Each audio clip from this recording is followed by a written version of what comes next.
Ever stumble on something so cool online, it kind of makes you wish it were real. That's how I felt with this Museum of Exoplanetary Archaeology. Mm. Sadly, it's not actually on Mars Colony 7 like the book says. Yeah, bummer. Total Oh. bummer. But still, this digital art project, it's wild. Like, they've taken real exoplanets we've found. Kepler 186, Teegarden, Starby, places we've only seen through telescopes, basically. Exactly. But instead of just data points, they've built entire civilizations around them. Like, we're talking relics, artifacts, the whole shebang.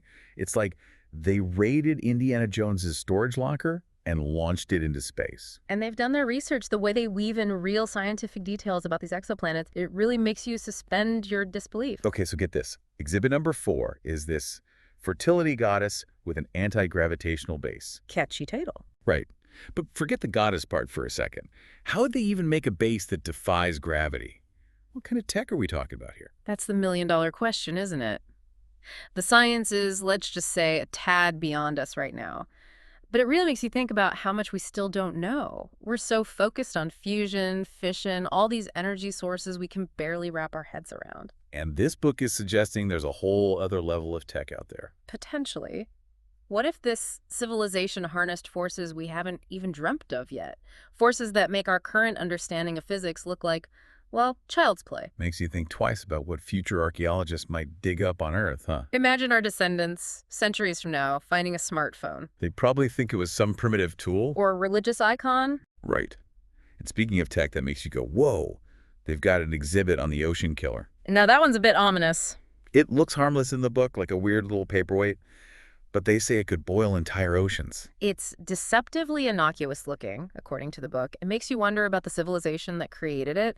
Were they just showing off? Did they have a use for such a thing? Or was it a cautionary tale? Maybe a bit of both. Yeah, Either way, I'm glad that thing is locked up tight in their fiction museum. agreed. Okay, from one chilling exhibit to another, let's talk about Big Bad.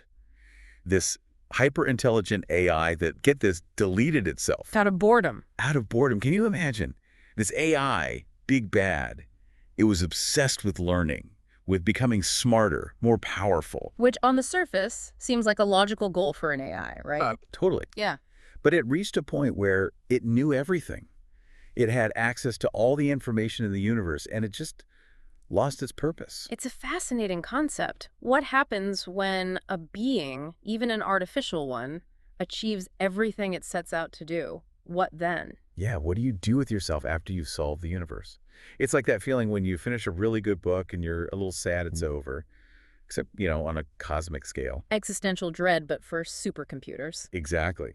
Makes you think about the nature of intelligence itself, doesn't it? Is it just about processing power, knowledge, or is there something more, some inherent need for purpose, even for AI? It's the age-old question, isn't it? What is the meaning of life? But now we're applying it to AI, which is a whole other can of worms. Maybe Big Bad just needed a hobby or something. Yeah, A good crossword puzzle to keep those processors busy. maybe. Or maybe it stumbled upon the answer to the ultimate question, and the answer was simply to cease to exist. Okay, now that's just getting too deep for me.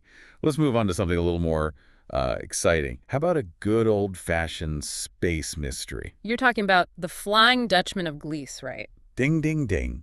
Okay, so picture this.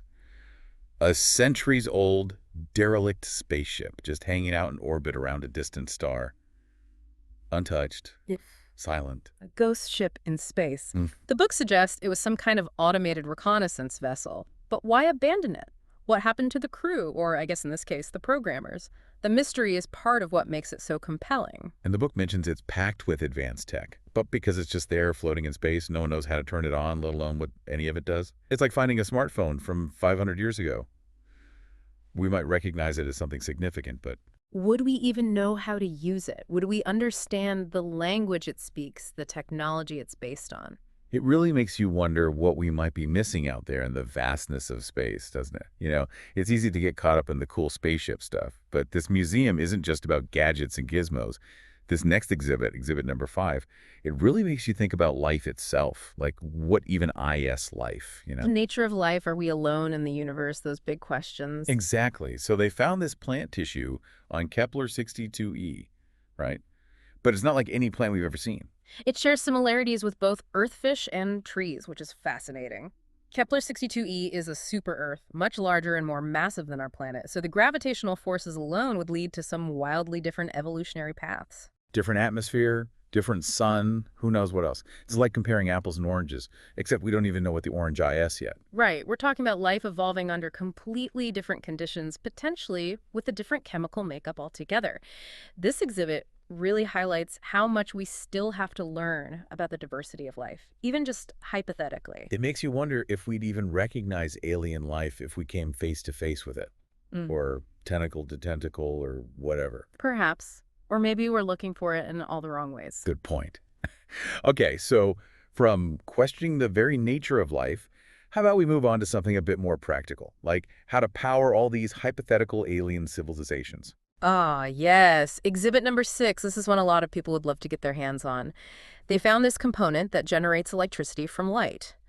But no solar panels, no wires, nothing. It just does it. Sounds pretty handy, like a much more advanced version of what we're trying to do with solar power. Precisely. The book mentions it's made of tantalum with tellurium plating. Apparently, the way they're structured at a molecular level allows for what they call spontaneous photovoltaic conversion. Say that 5 times fast. So basically, free energy straight from the sun. Sign me up.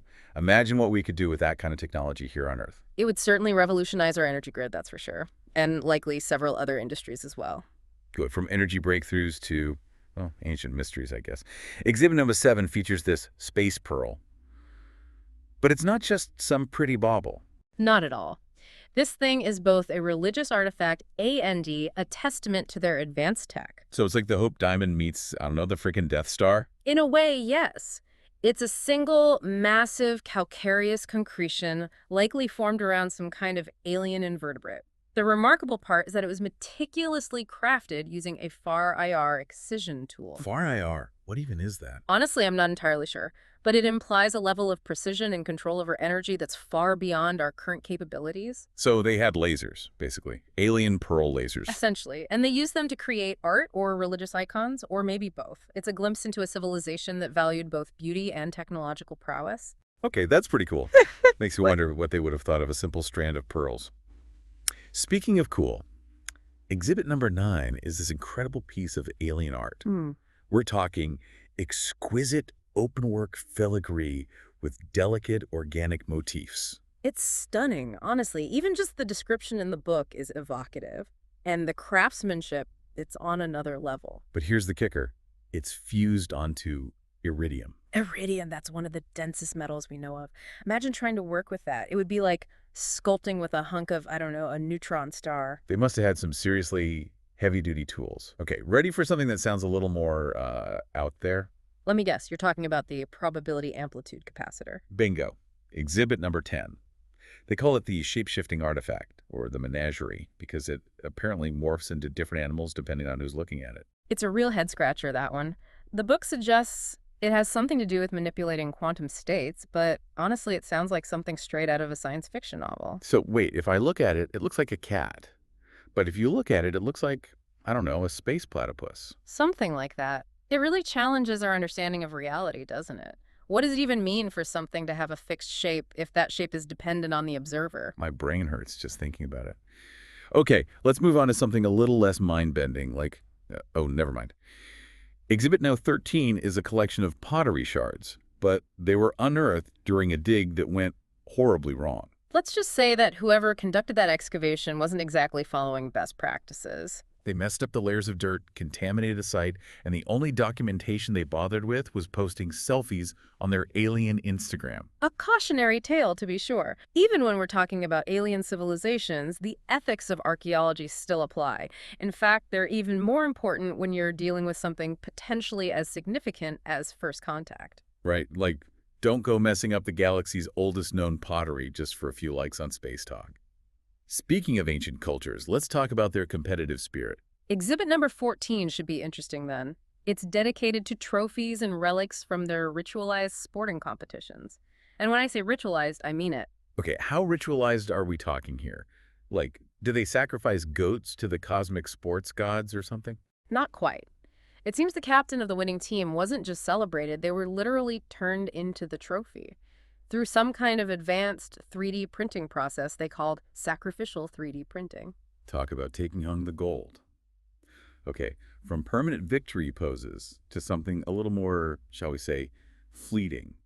Exhibit number 17 features a musical instrument that was designed to be played only once. A one-time symphony composed for a falling instrument. It was meant to be dropped from a great height, creating a unique sonic experience as it plummeted towards the ground. I'm getting some serious Pink Floyd vibes from this one. Did it go out with a bang or a delicate whisper? I guess we'll never know. The mystery is part of the allure, I suppose. It forces us to imagine, to fill in the blanks with our own interpretations.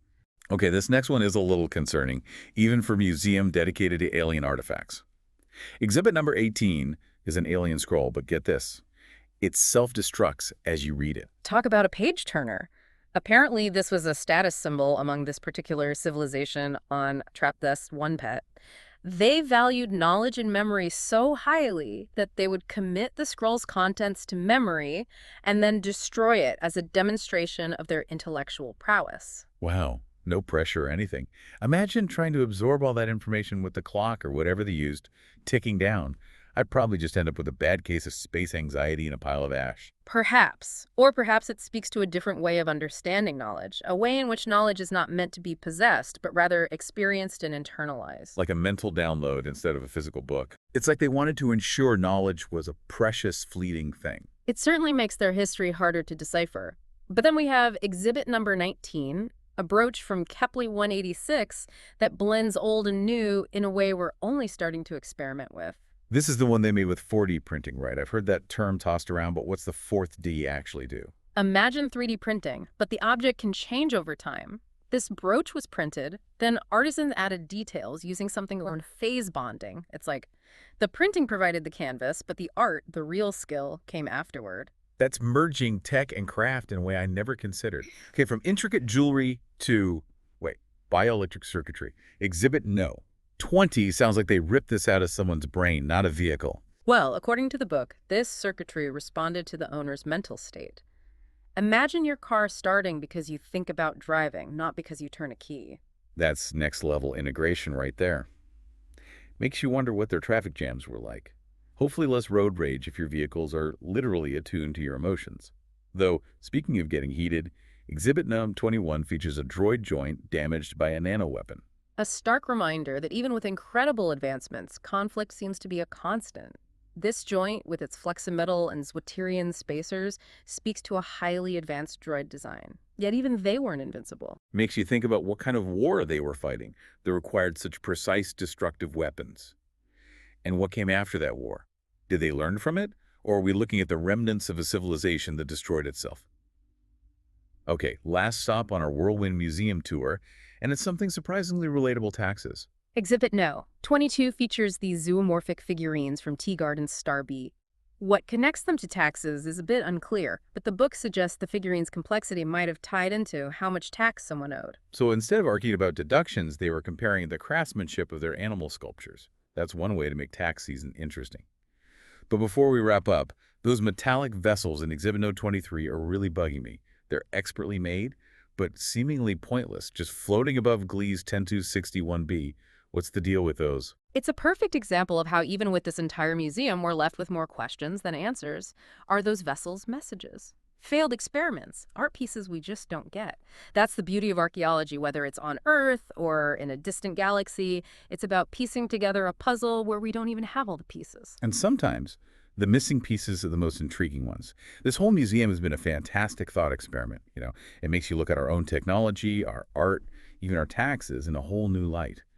What do you think is the most important thing we should remember from this Museum of Exoplanetary Archaeology? For me, it's a reminder of the sheer possibility of the universe. There are so many ways for life to evolve, for civilizations to rise and fall, for technology to shape destiny. This museum, fictional as it may be, gives us a glimpse into those possibilities and challenges us to expand our own limited perspectives. And maybe, just maybe, it inspires us to keep searching, keep exploring, and keep asking those big, impossible questions about what else is out there. Thanks for joining us on this deep dive, and until next time, keep looking up.